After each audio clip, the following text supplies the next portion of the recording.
Ang mabuting balita ng Panginoon ayon kay San Juan. Noong mga panahong iyon, sinabi ni Jesus sa mga tao, "Walang makalalapit sa akin, malibang dalhin siya ng amang nagsugo sa akin. At ang lalapit sa akin ay muli kong bubuhayin sa huling araw." Nasa sulat sa aklat ng mga propeta, at silang lahat ay tuturuan ng Diyos. Ang bawat nakikinig sa Ama at natututo ay lalapit sa akin. Hindi ito nangangahulugang may nakakita na sa Ama. Yaong nagmula sa Diyos ang tanging nakakita sa Ama. Sinasabi ko sa inyo, ang nananalig sa akin ay may buhay na walang hanggan. Ako ang pagkaing nagbibigay buhay. Kumain ng mana ang inyong mga ninuno nang sila'y nasa ilang. Gayunmay, namatay sila. Ngunit ang sinumang kumain ng pagkaing bumaba mula sa langit ay hindi namamatay. Ako ang pagkaing nagbibigay buhay na bumaba mula sa langit. Mabubuhay magpakailanman ang sinumang kumain nito. At ang pagkaing ibibigay ko sa ikabubuhay ng sanlibutan ay ang aking laman, ang mabuting balita ng Panginoon.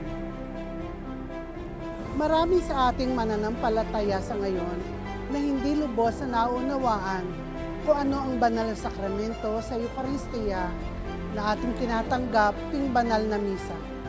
Ito ang katawan at dugo ni Jesus sa anyong tinapay at alak. Inialay niya ang kanyang sariling dugo at katawan para sa kaligtasan nating lahat sa pamamagitan ng kanyang pagkamatay sa pagkapako sa krus.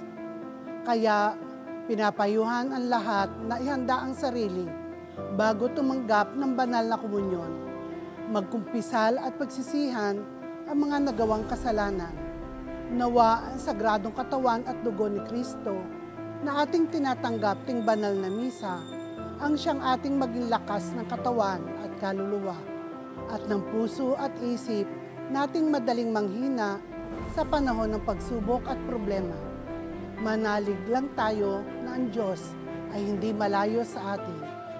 Kasama natin si Jesus ngayon, mismo sa kasalukuyan, dito sa ating puso at sariling katawan.